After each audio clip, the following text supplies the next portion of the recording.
Atenção! Vai começar agora uma teleaula de processos de fabricação do curso profissionalizante. Este módulo tem um total de 80 aulas. Hoje você vai assistir a teleaula número 7. Bons estudos!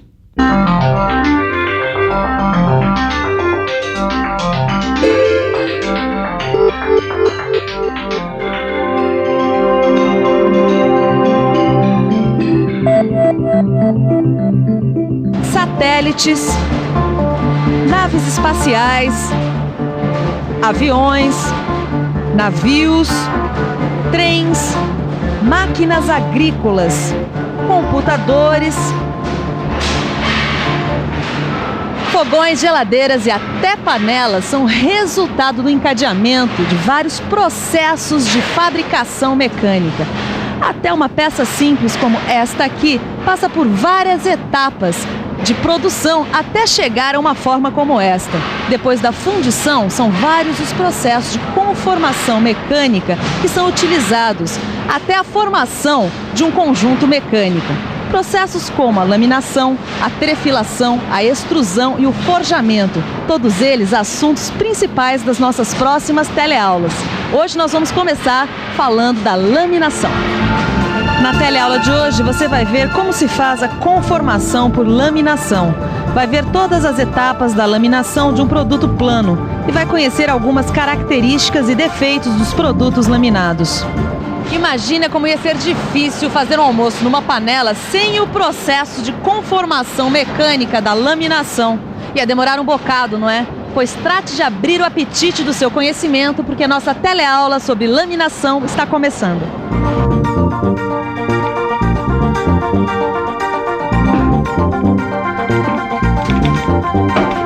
Pronto, Caio. Dá uma olhada como a alça ficou boa agora. Ô, Ananias, minha mãe vai ficar super contente, viu? Ela achou que nem tinha mais conserto. Graças à conformação mecânica, a gente pode fazer uma mudança permanente nas dimensões dos metais. Ixi, se eu falar isso aí pra ela, não vai entender nada. Mas é fácil, viu? Se você martelar um prego como esse aqui, você vai estar aplicando um esforço no material. Esse esforço vai causar uma mudança de forma. Para entender melhor, vamos falar antes sobre as propriedades dos materiais. Ananias, eu nunca entendi direito como é que materiais tão rígidos como o cobre e o aço podem ser comprimidos, puxados ou dobrados, até ficarem com um formato como essa alça aqui, por exemplo. Isso acontece por causa das propriedades mecânicas dos materiais, como a elasticidade e a plasticidade. A elasticidade é a capacidade que o material tem de se deformar se um esforço é aplicado sobre ele e de voltar à forma anterior quando o esforço para de existir. A plasticidade permite que o material se deforme e mantenha essa deformação se for submetido a um esforço de intensidade maior e mais prolongada. As propriedades mecânicas dependem de como os átomos estão agrupados. Materiais com estrutura CFC, ou cúbica de face centrada, estão agrupados de uma forma que permite o deslocamento de camadas de átomos sobre outras camadas. Por isso, uma estrutura dessa se deforma mais facilmente.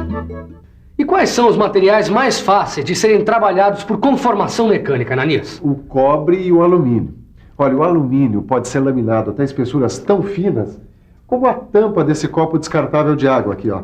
Parece uma folha de papel.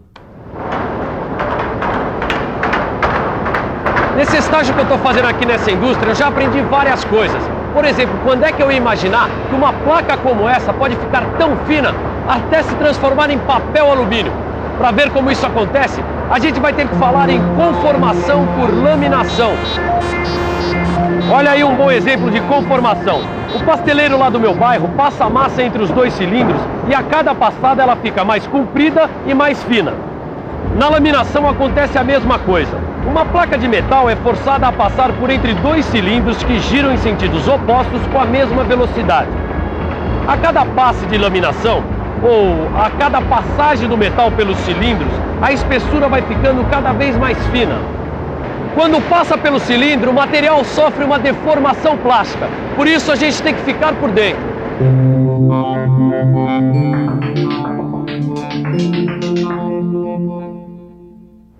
Por causa da deformação plástica, o material tem uma redução de espessura e um aumento na largura e no comprimento, sendo que a largura é limitada pelo tamanho dos cilindros. Assim, uma placa de 22 centímetros de espessura pode se transformar numa lâmina de 6 milímetros de espessura e quase 350 metros de comprimento. A laminação pode ser feita a quente ou a frio. Que tipo de laminação é feita aqui nesta fábrica?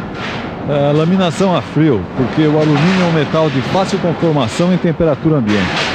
Já a laminação a quente é feita quando se necessita de grandes reduções de espessura. O aço, por exemplo, quando necessita de grandes reduções, é sempre laminado a quente porque, quando aquecido, sua estrutura cristalina apresenta a configuração CFC e as forças de coesão são menores, o que também facilita a deformação. Sendo a quente ou a frio, na laminação, parte dos lingotes que passam pelos laminadores podem se transformar em produtos de uso imediato, como trilhos, vigas e perfis, ou se transformar em produtos intermediários, que serão usados em outros processos de conformação mecânica, como a fabricação de automóveis e geladeiras. Como é o nome da máquina que faz a laminação, hein? Bom, o nome da máquina é laminador, mas a pergunta que vai ajudar a gente a entender o que é a laminação é: o que é o setor de laminação?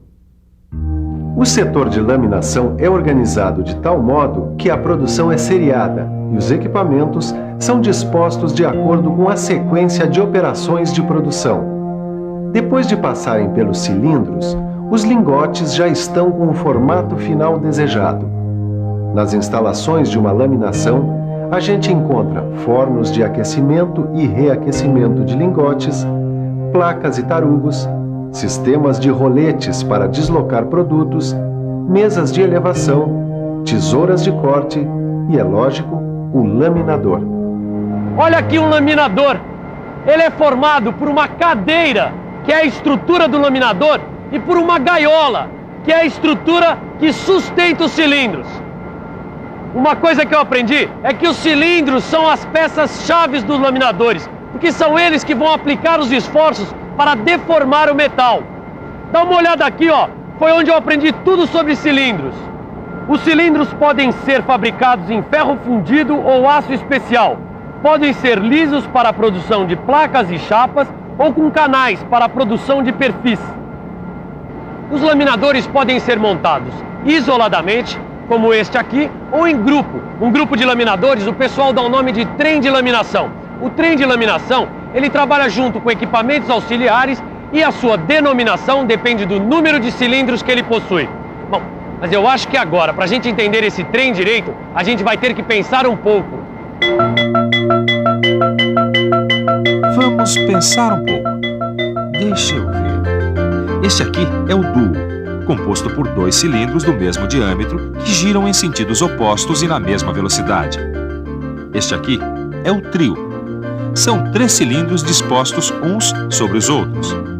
Na primeira vez, o material passa entre o cilindro inferior e o médio e, quando retorna, passa entre o cilindro médio e o superior. Aqui, a gente vê o quádruo, que apresenta 4 cilindros, 2 internos de trabalho e 2 externos de apoio. E agora, o universal, que tem 4 cilindros combinados, 2 horizontais e 2 verticais. É o mais usado na fabricação de trilhos. E, finalmente, o Sennheimer, que tem 6 cilindros, 2 de trabalho e 4 de apoio. A massa do pastel passa várias vezes pela máquina. A mesma coisa acontece com o metal, que passa várias vezes pelo laminador, para que a chapa ou o perfil fiquem com a espessura ou formato desejados. A gente consegue primeiro a laminação de desbaste, que tem a função de transformar os lingotes de metal em produtos semi-acabados, como blocos, placas e tarugos. Depois, esses produtos passam pelos laminadores acabadores e são transformados em produtos acabados. O processo de laminação tem várias etapas. Agora vamos ver as várias coisas que acontecem quando a gente está laminando um produto plano. O lingote pré-aquecido passa pelo laminador de desbaste e se transforma em placas. A placa é reaquecida e passa por um laminador, que tem a função de quebrar a camada de óxido que se formou no aquecimento. Nessa operação, entra em ação o jato de água de alta pressão na saída dessa primeira cadeira. Transportadores roletes levam a placa a um outro laminador, que diminui a espessura e aumenta a largura. Na saída, a chapa passa por um dispositivo que achata suas bordas e por uma tesoura de corte a quente. Finalmente, a placa chega num conjunto de laminadores acabadores que pode ser formado por 6 laminadores quadros. Agora, ela sofre reduções sucessivas até atingir a espessura desejada. Depois, a chapa é enrolada em bobina por meio de bobinadeiras. Poxa, Ananias, então deve demorar bastante para uma placa ficar fininha como essa tampa aqui, né? Não, todo o processo é rápido. Só que para conseguir espessuras menores, a laminação de um produto plano continua frio. A laminação a frio, ela garante um melhor acabamento e uma maior precisão dimensional. E a laminação pode ser usada então com alumínio, borracha, cobre E com papel. Por isso que a tampa desse copo aqui, ó, é tão fininha. Mas agora a gente precisa ver algumas características e defeitos dos produtos laminados. Ué, como assim defeitos? Então, vamos com calma. Primeiro, algumas características. Estes produtos estão sempre em barras, perfis ou chapas, e seu comprimento é sempre maior que a largura. Eles são muito usados tanto na construção civil quanto na indústria mecânica para a produção em série de grandes quantidades de peças. Os produtos laminados apresentam defeitos que geralmente são causados durante a fabricação da própria placa. Agora vamos ver os defeitos mais comuns. Os vazios podem ter origem nos rechupes ou nos gases retidos durante a solidificação da placa. Além de defeitos na superfície, a resistência do produto fica comprometida. As gotas frias, que são respingos de metal que se solidificam nas paredes da lingoteira durante o vazamento, se juntam à placa e provocam defeitos na superfície. As trincas que aparecem na placa ou durante a operação de redução em temperaturas inadequadas. As dobras, que acontecem por causa de reduções excessivas em que um excesso de massa metálica ultrapassa os limites do canal e sofre recalque no passe seguinte. As inclusões, que são partículas resultantes da combinação de elementos presentes na composição química da placa ou do desgaste de refratário. E as segregações, que acontecem pela concentração de alguns elementos nas partes mais quentes da placa, que são as últimas a se solidificarem. Elas ocasionam a fragilização do material. Além disso, o produto pode ficar empenado, retorcido e fora de seção, por causa de deficiências no equipamento e da variação de temperatura durante a laminação. Agora, para você não ficar empenado, retorcido nem fora de seção por causa da teleaula de hoje, fique de olho porque é hora da revisão. E atenção, se liga aí que é hora da revisão. Na teleaula de hoje, você relembrou algumas propriedades dos materiais como a elasticidade e a plasticidade. Viu como é feita a conformação por laminação. Conheceu todas as etapas da laminação de um produto plano. E, finalmente, conheceu algumas características e defeitos dos produtos laminados. Nossa teleaula está chegando ao fim. Que tal você dar agora uma boa revisada no seu livro de estudos? E quando você for a uma pastelaria da próxima vez, preste atenção na laminação da massa. E aproveite para tomar uma garapa, que é uma delícia, né? Bons estudos e até a próxima teleaula.